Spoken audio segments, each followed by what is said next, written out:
Muy bien, entonces, en cuanto a las demencias, chicos, las demencias hay muchas clasificaciones, ¿no? La demencia, primero, hablar un poquito sobre demencias, es el tema de que cada vez vamos a tener pacientes con estos diagnósticos, ¿no? Porque mayoritariamente estas patologías son de pacientes adultos mayores. Y como ustedes muy bien saben, ¿no? Por el punto de vista demográfico, cada vez las personas vivimos más o tenemos de alguna forma mayor esperanza de vida. Entonces, ¿qué característica hace esto? Que finalmente podamos tener mayor posibilidad de que en el corto tiempo tener pacientes con estas patologías. Entonces es importante conocer. ¿Ya? Lo otro importante de estas patologías es que hay diferentes clasificaciones. ¿Ya? Entonces, por ejemplo, una de las clasificaciones de estos pacientes es de acuerdo, ¿no? a dónde es o cómo empezó de alguna forma esta demencia, ¿no? Se les llama demencias corticales, demencias subcorticales, ¿no? Otra clasificación son demencias reversibles, ¿no? Demencias no reversibles, ¿no? Por ejemplo, o demencias primarias o secundarias, es decir, eh, hay causas médicas que pueden, o patologías que pueden producir demencia y que finalmente tratándolas el paciente puede revertir hasta un cuadro prácticamente normal. Por ejemplo, la deficiencia de vitamina B12, el hipotiroidismo, el VIH, la sífilis, ¿no? Que de alguna forma, acuérdense que hemos podido nosotros revisar en algún momento como patologías asociadas, ¿no? Y hay patologías que son primarias, ¿no? De estas, la más frecuente que hay que recordar es la enfermedad de Alzheimer, ¿no? La enfermedad de Alzheimer que mayoritariamente va a producir pues una alteración como un dato importante en la memoria, ¿no? Que eso es lo que vamos a ir revisando ahorita. Entonces, la demencia es un síndrome adquirido de naturaleza orgánica, ¿no? Esa es la característica, caracterizado por un deterioro permanente, ¿no? Este es el dato importante. ¿De qué? De la memoria. Estos pacientes mayoritariamente van a tener una alteración de la memoria que nosotros le llamamos la memoria inmediata, ¿no? O la memoria reciente, ponemos acá. Es decir, estos pacientes van a perder la memoria reciente. Es decir, ¿qué significa la memoria reciente? La más cercana, es decir, la que de alguna forma hemos desarrollado en el corto horario o en las últimas horas, ¿no? Esa es la característica. Si el paciente que tiene estas patologías lo que no va a recordar es lo que ha hecho en la mañana, ¿no? Que se levantó y dice, oye, ¿dónde dejé mi billetera? Claro, todos podemos tener temas de ser olvidadizos, ¿no? Pero imagínate un paciente de 60, de 75 años que le dice, ok, oye, mi billetera, ¿dónde la dejé? Uy, pagué la luz. Uy, escucha, tengo que ir ¿no? Al mercado y viene del mercado, o escucha, tengo que ir a comprar mi periódico y acaba de leer su periódico, es decir, va perdiendo esta capacidad de memoria, más que todo la memoria reciente, ¿no? Y lo otro de otras funciones intelectuales que también se llaman funciones superiores, ¿no? Que eso, por ejemplo, son las apraxias, las agnosias, ¿no? Las praxias, ¿no? Que son todo lo que hemos aprendido durante este curso de nuestra vida, hemos aprendido a hablar, hemos aprendido ¿no? a caminar, a vestirnos, a comer, no se va perdiendo estas funciones intelectuales, ¿no? Frecuentemente acompañado de otras manifestaciones psicopatológicas, es decir, por ejemplo, el paciente en su parte de evolución que puede tener cuadros psicóticos, puede tener cuadros depresivos, ¿no? Alta agresividad, que son manifestaciones psicopatológicas, y del comportamiento. Y ocurren sin alteración de nivel de conciencia, porque estos pacientes pueden estar con mucha alteración en la memoria, en funciones intelectuales superiores, pero no de corteza, pero que finalmente no es que estén somnolientos o estén soporosos, ¿no? Es decir, están despiertos, ¿no? Netamente, la traducción es que no hay una alteración del estado de conciencia. Afectando el funcionamiento social, ¿no? Que esto es importante, se van aislando, y laboral, ¿no? No pueden trabajar porque finalmente esto te pérdida la memoria hace que finalmente puedan tener de alguna forma complicaciones en el ámbito laboral, ¿no? La demencia es etiología múltiple, hemos visto que pueden haber diferentes patologías, curso crónico, y esto es lo que explicamos, no necesariamente irreversible ni progresivo, porque hay causas reversibles, ¿no? Que ya dijimos la más frecuente. Entonces, la demencia, lo primero que vamos a tener son síntomas, ¿no? Síntomas y anamnesis característicos de esto, hay interferencia en la vida cotidiana, ¿no? La conciencia no está tan clara, debe durar más de 6 meses, Hay deterioro en la memoria, que esto ya lo explicamos, ¿no? Y deterioro del pensamiento y razonamiento, que finalmente es importante para nosotros poder realizar nuestras actividades y conectarnos, ¿no? Después hay algunos datos, por ejemplo, estos que son el tema de criterios diagnósticos de delirium, ¿no? Que es el síndrome confusional, que probablemente ustedes lo han visto esto en geriatría. ¿Cuál es la diferencia con la demencia? Que en este caso el paciente tiene alteración del estado de conciencia y que es fluctuante, ¿no? Es decir, el paciente puede estar por momentos muy bien conectado, por momentos desconectado, o puede estar sonoliento, puede estar agresivo, que esa es la característica del síndrome confusional o el delirio, ¿no? De ahí tenemos trastornos neurocognitivos menores y trastornos neurocognitivos mayores, que esos son más que todo las demencias, y menor, que es el deterioro cognitivo leve, ¿no? Es decir, aquella persona que finalmente tiene o está iniciando de alguna forma este proceso de cuadros demenciales, ¿no? Pero que al momento todavía puede realizar sus actividades normales, pero este paciente en el transcurso de los años puede evolucionar a una demencia franca, ¿no? Tal vez no en un año, 2 años, tal vez en unos años más, ¿no? Entonces, de todas las enfermedades que producen demencia, la que más hay que recordar es la enfermedad de Alzheimer, ¿no?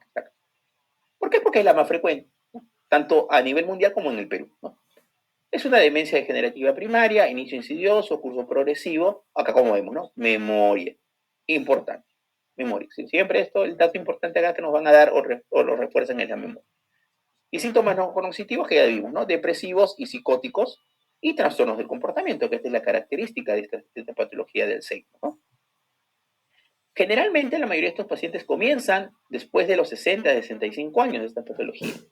¿Y cuál es el principal factor de riesgo para la enfermedad de Alzheimer? 2, mujer, y 2, la edad, ¿no? Cuando va aumentando la edad, las personas tienen mayor riesgo de hacer enfermedades neurodegenerativas o de enfermedades demenciales, en este caso como la enfermedad de Alzheimer, ¿verdad? Entonces, existe una fase preclínica, que esta fase preclínica mayoritariamente puede ser diagnosticada, que se manifiesta alteraciones olfatorias, por ejemplo, personas que pueden tener 50, 55, 60 años con alteraciones en la olfacción, ¿no? O lo otro, que ya van elevándose algunas proteínas, ¿no? Por ejemplo, lo que explica la fisiopatología. ¿Qué sucede en la enfermedad de Alzheimer? Se acumula beta-amiloide en estas neuronas, ¿no? En las glías. O lo otro es que hay una desfosforilación de las proteínas tau, ¿no? Las proteínas tau, que son unas proteínas muy importantes para producir la sinapsis en la parte de la mielina, o la parte de la sinapsis por la parte de la mielina. Entonces, por ejemplo, esto se puede dosar en los pacientes, ¿no? Es decir, ya existe este dosaje de esto en la parte de fase preclínica. De ahí viene, ¿no? Y estos pacientes, lógico, si tienen elevado, tienen mayor riesgo, ¿no? De tener cuadros demenciales a futuro. La fase clínica, que ya lo explicábamos, alteraciones en la memoria, comportamiento, ¿no? Y la fase demencial, que es ya la fase un poquito más avanzada, ¿no? Entonces, ¿qué vamos a tener en estos pacientes, no? Por ejemplo, esto es evolutivo, lo que decíamos, ¿no? Va evolucionando. Por ejemplo, lo primero que pierde el paciente es la capacidad de nuevo aprendizaje. Es decir, tú le dices, ok, oye, repíteme 4, le das 4 nombres y le dices, oye, media hora repítemelo, se olvidó. No puede aprender, no retiene la parte. Memoria de reconocimiento, es decir, ¿qué hace? Reconocimiento de personas, reconocimiento de lo que se llama visoespacial, es decir, se pierden, ¿no? Es decir, no reconocen en dónde viven, porque finalmente pierden esta capacidad, ¿no? Probablemente ustedes han visto o han escuchado a veces en la televisión, ¿no? Y se perdió un abuelito de 60 años, ¿no? Que vive en Chorrillos y terminó en el Callao. ¿Cómo terminó en el Callao? Exactamente, ¿no? Memoria de reconocimiento. Y a largo plazo ya decíamos que primero es la memoria, ¿no? La memoria reciente y finalmente pierde la memoria remota. Es decir, al final el pacientito ya no se acuerda ni de lo que ha hecho actualmente ni lo que ha hecho en el pasado, ¿no? Lo otro es esto, es decir, va avanzando en la parte de la Alzheimer y hay alteraciones del lenguaje. Afasia, es decir, afasia nominal, ¿qué significa? Que no puede mencionar adecuadamente cómo se llaman las cosas. ¿Sí? Tú le señalas una taza y que te dice que es Juan, ¿no? Capacidad de reconocer objetos y caras disminuidas, ¿no? Ya empiezan a conocer a sus familiares. Planificación, que esta parte es importante para nuestra vida, ¿no? Como ustedes, ¿no? Cuando ustedes se levantan temprano, hoy día que saben que no hay clase presencial, ¿qué hacen? ¿Okay?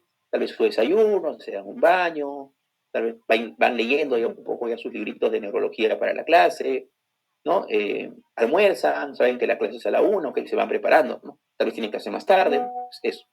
De ahí vienen los síntomas psiquiátricos, ¿no? Que son la apatía, que decíamos que esas son la manifestación es un poco más tardía, ¿no?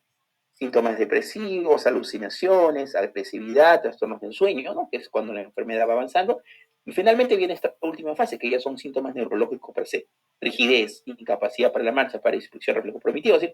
Prácticamente terminan en postración estos adultos mayores, ¿no? Que de la evolución desde acá hasta acá generalmente puede tomar años, ¿no? 1 hasta 5 años, o a veces más, o a veces menos, ¿no? Es decir, pero esa es la evolución que tienen estos pacientes con enfermedad de Alzheimer.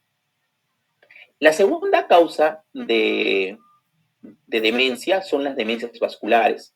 Estas demencias vasculares generalmente son ¿qué? Son netamente ACVs isquémicos, ¿no? Acuérdense que muchos pacientes pueden tener ACVs y esos pueden ser ACVs constantes y dañar la parte cortical o la parte subcortical, o tener, ¿no? Infartos que se llaman infartos que afectan de alguna forma la sustancia blanca cerebral o periventriculares y que van haciendo que esta persona va perdiendo sus funciones neurológicas superiores, ¿no? Esto es más frecuente en la parte subcortical. Entonces, ¿qué significa esto cuando es subcortical? Que mayoritariamente, primero lo que aparecen son, antes de la demencia, perdón, aparecen síntomas neuropsiquiátricos, ¿no? O alteraciones en los movimientos. ¿Cuáles son estos? Por ejemplo, ¿no? La depresión, ¿no? La ansiedad, trastornos del comportamiento, datos importantes. Y después aparece la demencia. La demencia es al final, ¿ya? En cambio, en los temas corticales, primero aparece la demencia y después se van agregando los temas. Como vimos en el Alzheimer, ¿no? Primero fue la demencia, empezando el tema de la demencia y después se van agregando los síntomas neuropsiquiátricos. Para eso, un ratito, déjenme apagar. Hay un sonido por acá.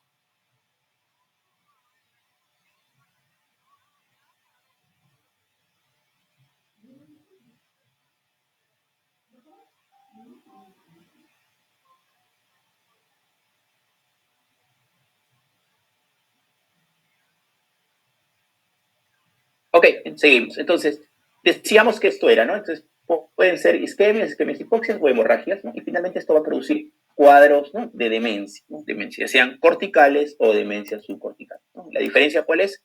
Ya explicamos, ¿no? Que las subcorticales generalmente empiezan con cuadros, ¿no? Trastornos motores, síndromes extrapiramidales, cuadros de, ¿no? Psiquiátricos, ¿no? Tal vez temas depresivos, y después viene la demencia. En cambio, en corticales empiezan con demencia y después aparecen los síntomas neuropsiquiátrica. ¿Ya? La tercera causa de demencia, perdón, seguimos con la demencia próxima. En cuanto al cuadro clínico, estos cuadros de demencia, ¿no? Están asociados a ACV, ¿no? Entonces, por lo tanto, los inicios son más bruscos, ¿no? Es decir, el paciente tuvo el ACV y después, inmediatamente, en el corto tiempo, el paciente puede tener deterioros cognitivos, ¿no? Relacionados con el esquema cerebral, son cursos fluctuantes, ¿no? Pérdida de la memoria es menor, ¿no? Que en la enfermedad de Alzheimer, es decir, lo que decíamos, al ser más subcorticales, es decir, por debajo, no en la parte directamente de la corteza cerebral, no se afecta tanto la memoria y las funciones superiores, pero se afecta más que todo lo que decíamos, ¿no? La parte la parte de lo que le llamamos la parte de los núcleos, ¿no? Basales y o problemas, ¿no? Extrapiramidales, ¿no? Que son las características. Alteraciones del humor, la habilidad emocional, lo que decíamos, ¿no? Esto es lo más característico, es decir, síntomas neuropsiquiátricos iniciales y después viene la demencia. En enfermedad avanzada, ¿no? Ya el paciente también va a tener alteraciones, ¿no? Porque finalmente la memoria también se afecta o el tema de la demencia. Signos clínicos, ¿no? Inicio brusco, 3 meses tras el ictus, es decir, el paciente hizo un ACV isquémico hemorrágico y este cuadro empieza posteriormente. Curso escalonado, historia de caída frecuente, trastorno de la marcha, signos neurológicos focales, es decir, focalización, déficits motores, cambios del humor, depresión y la habilidad emocional. Entonces, esta es la característica, es unas demencias, ¿no? Subcorticales. De ahí la tercera en frecuencia es la demencia frontotemporal o también llamada la enfermedad de Pick, ¿no? Acá se va a acumular de alguna forma unos pigmentos de Pick que finalmente esto van a producir una atrofia frontotemporal, ¿no? Así que mi cerebrito se van a atrofiar más que todo las zonas frontotemporales. Ok, va a haber atrofia, ¿no? Progresiva de los lóbulos frontales y la parte de región anterior de los lóbulos temporales. Clínicas pensas de alteraciones del comportamiento, el lenguaje, ¿no? Y ahorita vamos a explicar un poquito de eso. 9 a 12% de las demencias y en menores de 65 años puede alcanzar el 20%. Igual, la enfermedad de Alzheimer es la causa más frecuente de demencia en pacientes menores de 65 años. pero la que la sigue en frecuencia es esta, ¿no? La enfermedad frontotemporal. Este tipo de demencia tiene una triada, y acá lo vamos a ver. Lo primero que hay que recordar es que, acuérdense, la semana pasada también les decía, ¿no? Que la parte frontal es importante, ¿no? La parte frontotemporal. La parte frontal, digamos, más importante, por dos, porque es nuestra zona inhibitoria.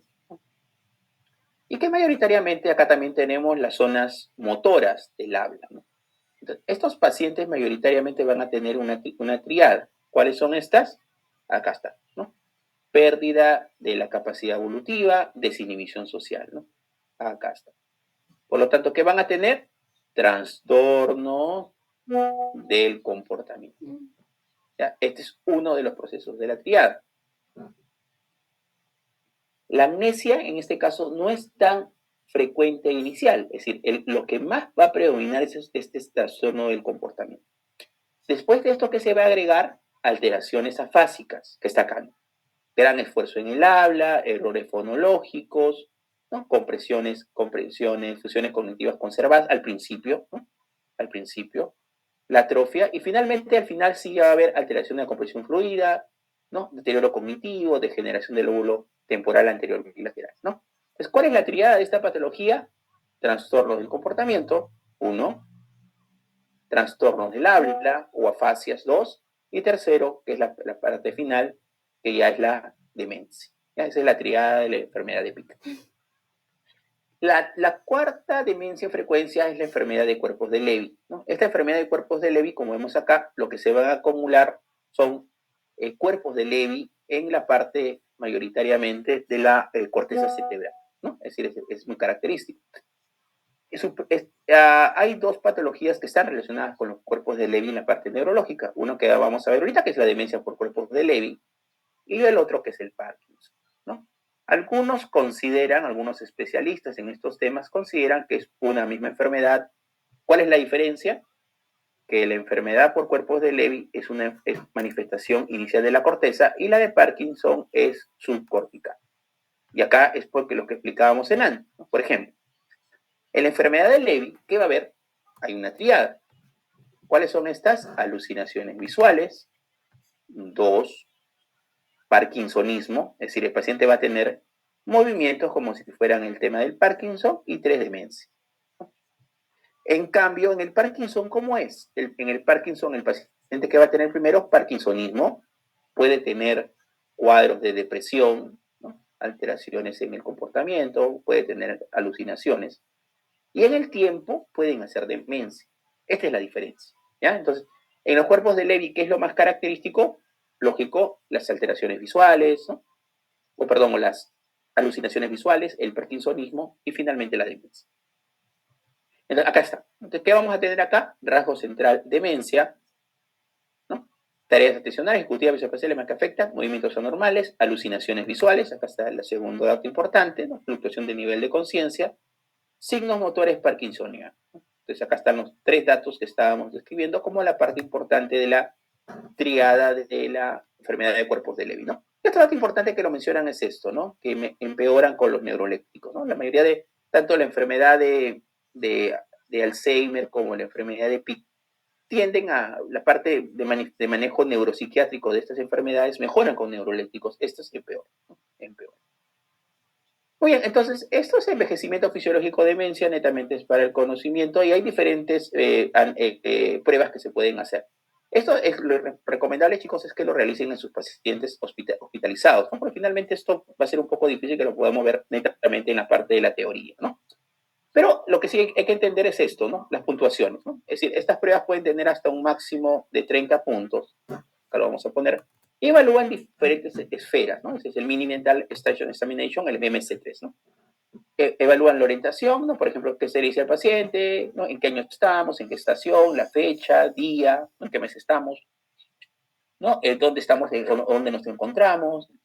Se le dice que repitan 3 objetos, ¿no? Se les vuelve a preguntar que mencione los 3 objetos, ¿no? Repetir los objetos hasta que aprenda, ¿no? Máximo 5 intentos, y le dice que retiren estos datos, ¿no? Que empiece a contar desde 100 hasta en orden decreciente, es decir, 93, 86, ¿no? Le vamos diciendo, ok, anda contando de 7 en 7 hacia abajo, ¿no?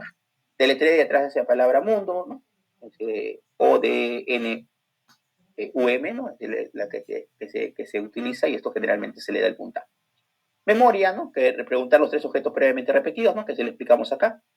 ¿No? Lenguaje, ¿no? Que nombre de alguna forma datos, ¿no? Que repitan algunos datos, que hagan un dibujo, ¿no? Entonces, esto finalmente nos va a dar puntajes de acuerdo a que desarrolle el paciente, y esto nos va a determinar finalmente si el paciente tiene o no, de alguna forma, no tiene deterioro, o es un posible deterioro, o es leve, o es moderado, o es severo, ¿no? Esto nos da. Hay otros que son, por ejemplo, estos que son el MEC3 o mini examen cognitivo, que es muy parecido, que nos da diferentes evaluaciones de orientación, fijación, concentración, memoria, ¿no? Y la parte de dibujo, que es la parte importante que siempre se hace.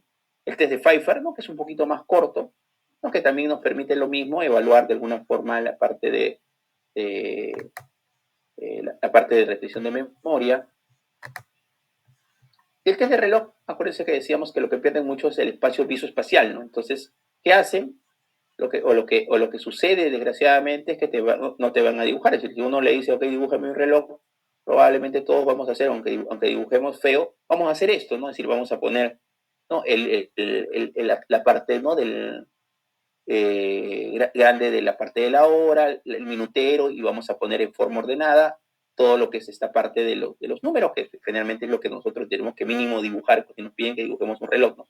En cambio, ¿estos qué van a hacer? Ok, dibujan al revés, ¿no? Dibujan acá el minutero, se pasan, acá dibujan el 1, acá dibujan el 12, acá dibujan el 8, es decir, y esto de alguna forma es lo que evaluamos, ¿no? Es decir, cómo está la esfera del reloj, la presencia o secuencia de los números, presencia o locuación de manecillas, ¿no? ¿Qué es la evaluación? Generalmente los pacientes que tienen demencia no van a poder dibujar este reloj de la mejor forma, ¿no? Hay más, acuérdense, memoria, ¿no? Se les enseña imágenes, se les hace repetir palabras y se les hace repetir las imágenes o las palabras, ¿no? Son otros esquemas. Nos decíamos que hay secundarios, ¿no? Hormonas tiroideas, vitamina B12, ácido fólico, VIH, LUES, ¿no? Que son tóxicos en algunos casos si es que hay sospecha de tóxico. Otros estos que son pruebas un poquito ya más específicas, ¿no? Por ejemplo, estas son pruebas de PET o SPECT, ¿no? Donde se le pone PET scan, se le pone radionucleótidos, ¿no? Este es normal, por ejemplo. ¿No? Y en un paciente que tiene Alzheimer va a haber una pérdida difusa, ¿no? Tanto de la zona frontal, temporal, parietal y todo lo demás. En cambio, PIC es frontotemporal, ¿no? Entonces, ¿dónde es la zona donde más va a haber alteraciones o captación? Es esta. ¿Y qué pasa con el cerebro? Se va atrofiando, ¿no? Esa es la característica de esto. Mayoritariamente el tratamiento de estas demencias, más que todo en la enfermedad de Alzheimer, se basa en 2 tratamientos, ¿no? En cuanto a la fisiopatología, que ya habíamos visto un poquito de la fosforilación de los tau y del beta-amiloide, otra cosa importante es la disminución de la acetilcolina. La acetilcolina es nuestro neurotransmisor más importante, ¿para qué? Para la memoria. Entonces, ¿qué dicen las fisiopatologías o las teorías de la enfermedad de Alzheimer? Que hay una alteración en la acetilcolina. Entonces, ¿qué hacemos? Damos inhibidores de la acetilcolinesterasa. ¿Qué hace la acetilcolinesterasa? Normalmente degrada la acetilcolina. Entonces, al inhibir lo que va a hacer la acetilcolina, va a tener más tiempo de vida. Entonces, ¿cuáles son estos medicamentos? El donepezil, ribastimina, galantamina, pero que estos solamente se utilizan en fases leves moderadas, ¿no? Pero entiéndase que esto no es netamente para control sintomático o evolución, o controla de alguna forma la sintomatología de memoria, pero momentáneamente, ¿no? Es un tema curativo, no hay curación para estas enfermedades hasta el momento, ¿no? Y lo otro que tenemos para fases avanzadas es la memantina, otro neurotransmisor involucrado en la parte de la fisiopatología de estas enfermedades es el aumento del aspartato. Entonces, el aspartato tiene un neurotransmisor que es el NMDA. Entonces, ¿qué hacemos? Inhiben el NMDA, hacen que este aspartato no se una, y de alguna forma también puede controlar el tema tanto de la parte de memoria y comportamiento, ¿no? Entonces, son los 2 medicamentos que se pueden utilizar, ¿ya? No se mezclan, no está validada es decir, utilizar los 2 medicamentos a la vez. Okay, no, pero ¿por qué no doy? ¿No? ¿Por qué no le doy inhibidores de la acetilcolinesterasa y inhibidores del NMDA? ¿No? Porque, ¿no? Digamos, ¿no? Porque se ha demostrado en trabajos científicos que la acción, es decir, el dar los 2 medicamentos a un paciente empeora la parte de memoria, ¿no? Y por último es eso, que es el tratamiento no farmacológico, que generalmente se trabaja con los geriatras, con los neuropsicólogos, ¿no? Que es la parte de manejo de retención de memoria, o ya cuando hay algún riesgo, por ejemplo, en los pacientes que ya decíamos que podemos tener el diagnóstico en la parte preclínica con la parte, ¿no?, de laboratorial, hacer pues del tema de memoria, ¿no? Es decir, ¿cuáles son los factores preventivos para no hacer Alzheimer? Es el tema de la lectura, ¿no?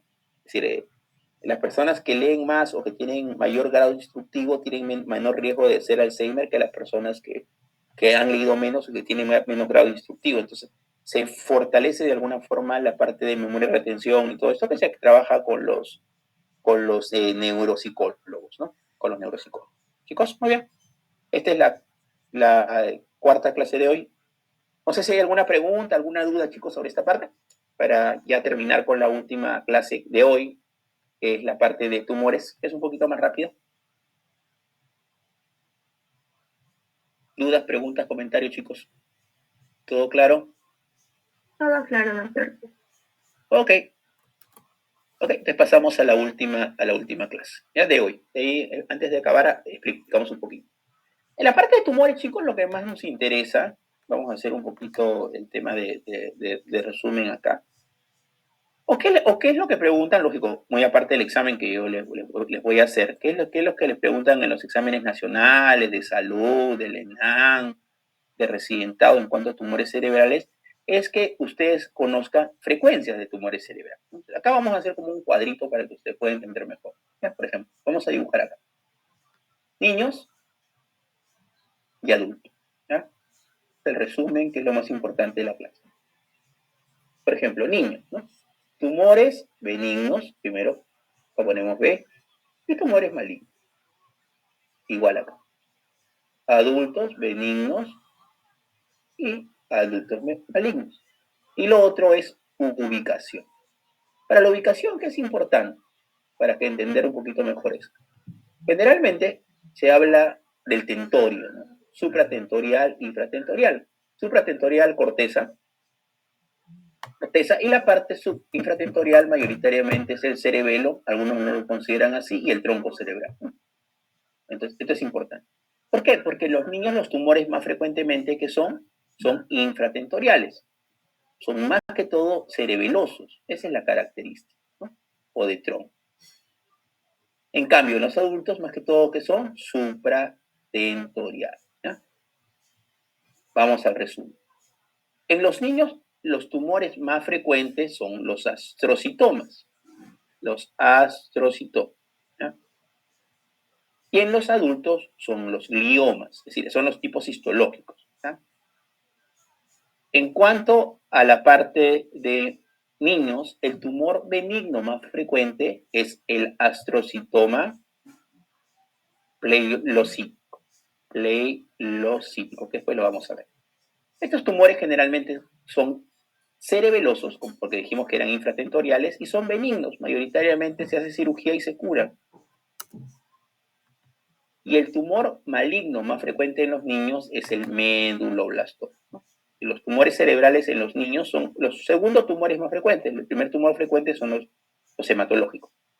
El meduloblastoma tiene alguna peculiaridad, muy aparte de que es el tumor maligno más frecuente en niños, que pueden hacer metástasis del eje. Si lo voy a dibujar acá como un cerebrito con mi médula. Por ejemplo, yo tengo acá el meduloblastoma que apareció acá, y puedo tener también acá en la corteza, en el cerebelo, es decir, puede hacer o pueden estar el tumor en varios lugares a la vez, ¿no? Es decir, se dice que es el único tumor cerebral que puede hacer metástasis, ¿no? O locorregional, es decir, metástasis medulares, cerebelosas o la corteza cerebral, ¿no? En cuanto a la parte de tumores benignos, ¿no?, que decíamos que más que todo estos eran los gliomas en adultos, y estos decíamos que son más que todo supratentoriales en cuanto a su ubicación, es decir, en la corteza. No, en los benignos tenemos el meningioma. El meningioma es el tumor benigno más frecuente de los adultos. Característicamente, el meningioma es más frecuente en mujeres, ¿no? Generalmente mujeres entre 40 y 50 años, ¿ah? Y el tumor maligno más frecuente en adultos son las metástasis. mayoritariamente las metástasis parten de 3 lugares: pulmón, mama y piel o melanomas, ¿ya? Mayoritariamente el tumor que hace más metástasis a pulmón son los tumores pulmonares, más que todos los tumores microcíticos pulmonares en los hombres. En la mujer mama, pero los melanomas son los que más rápidamente hacen metástasis cerebral. Pero ¿por qué decimos que el pulmón es el más frecuente? Porque es mucho más frecuente tumores pulmonares o de mama que un melanoma. Pero mayoritariamente el melanoma es un tumor que cuando uno diagnostica ya generalmente hizo metástasis, ¿no? Porque es un tumor que rápidamente hace metástasis loco regional. Cuando leemos un poquito de melanoma en dermato, que es el siguiente capítulo, ahí vamos a explicar un poquito más. Pero la idea es que entiendan que el melanoma es un tumor rápidamente metastásico, por lo tanto puede hacer rápidamente metástasis, a pesar que no es el más frecuente, a diferencia del pulmón y de mama, pero digamos que el que más rápidamente hace metástasis en el tiempo son los melanomas, ¿ya? Doctor, ¿es decir que ese tendría peor pronóstico? Lógico, así es, porque finalmente es un tumor que hace rápidamente metástasis, ¿no? Es decir, el melanoma por sí es un tumor de muy mal pronóstico, ¿no? Porque, por lo mismo, porque rápidamente hace metástasis, ¿no? Y lo otro, los tumores malignos primarios, porque decíamos que los más frecuentes son las metástasis secundarios, es el glioblastoma multiforme, que también es un tumor muy agresivo. El pronóstico de vida es de 6 meses a 1 año al diagnóstico. Entonces, chicos, este es el resumen. Esto es lo que ustedes tienen que, digamos, saber más que todo de tumores cerebrales, porque la parte de tratamiento y todo eso lo van a ver en neurocirugía, ¿ya? Pero igual vamos a ir avanzando por la... Doctor, entonces cuando nos hagan las preguntas va a ser sobre todo diferenciar qué tumores le da de acuerdo a las edades. Así es, este cuadrito es el más importante. Y doctor, adultos, ¿a partir de qué edad hasta qué edad estaríamos considerando más o menos? Generalmente, acuérdense, adultos más de 20 años, niños menos, no niños, sino personas adolescentes o niños, menos de 20 años, digamos. Ok, doctor. Ya, ahí está.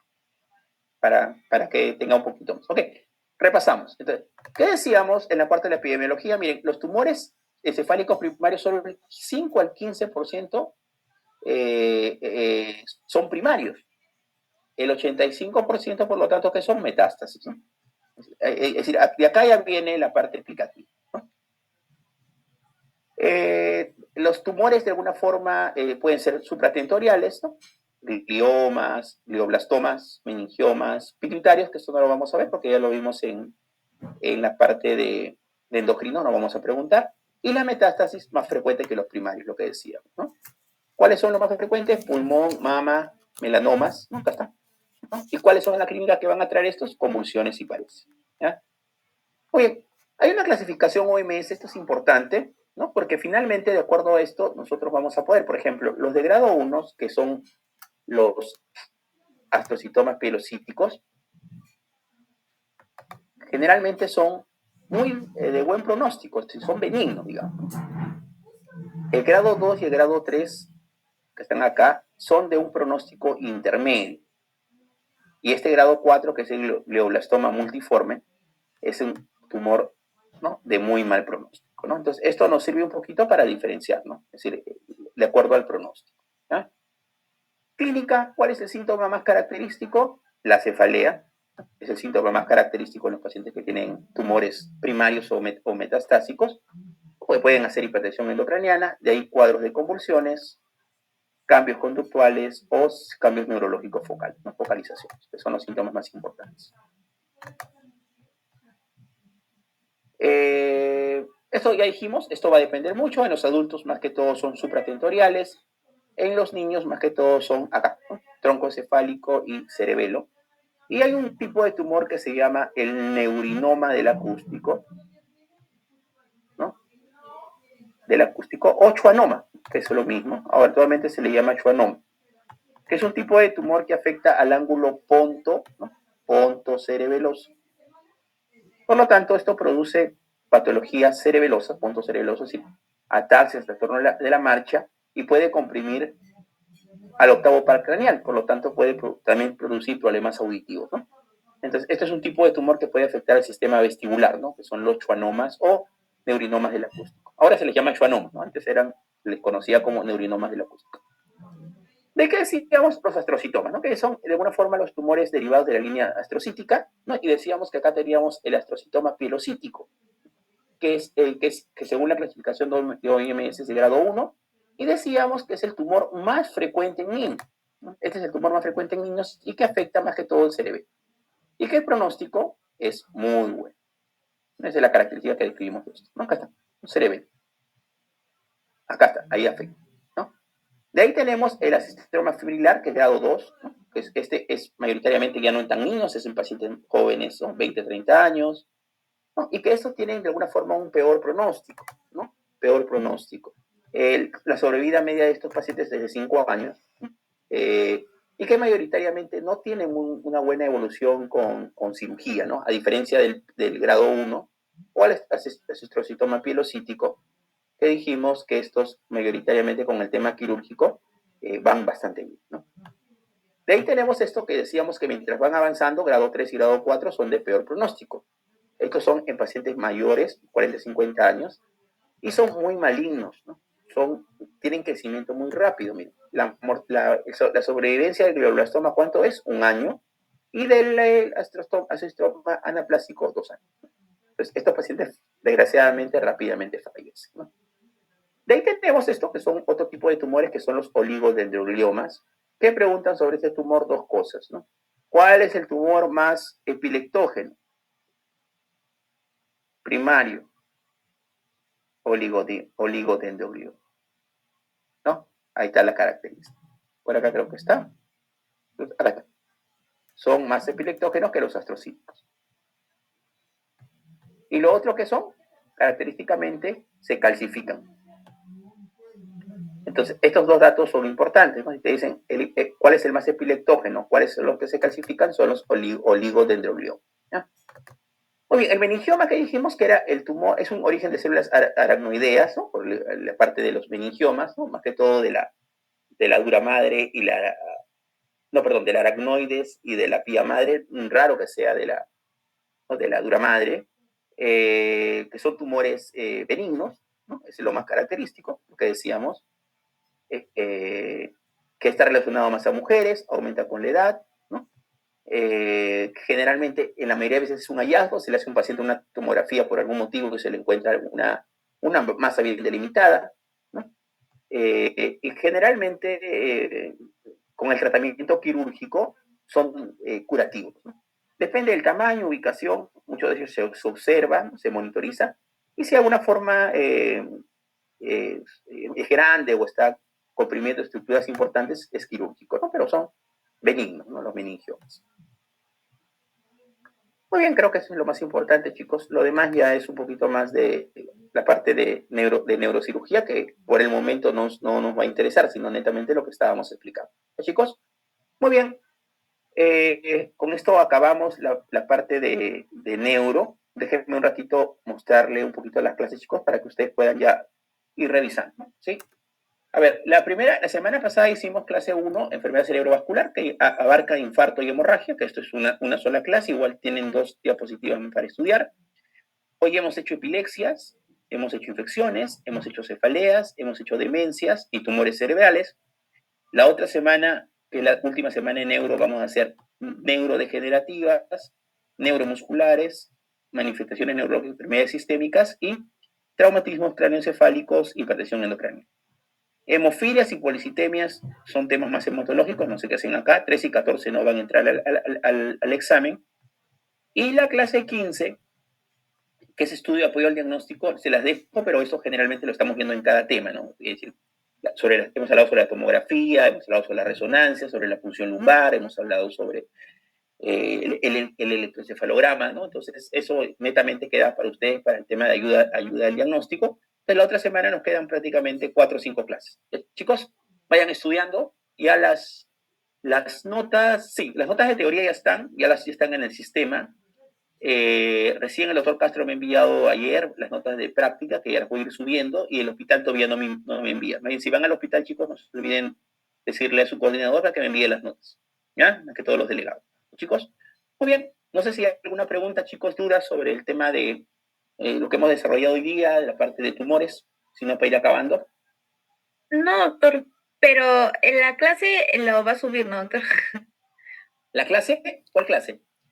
La grabación. No, se graba solo, está grabándose. Se acaba la clase y esto va a quedar en la memoria. Ustedes entran al Blackboard, entran al curso y ahí va a estar grabada la clase. Ok, doctor, gracias. Suerte, nos vemos. Si no hay más preguntas, nos vemos la otra semana, chicos. Suerte. Listo, doctor, muchas gracias. A ustedes. Gracias, doctor. Gracias, doctor. Suerte, chicos, nos vemos la otra semana.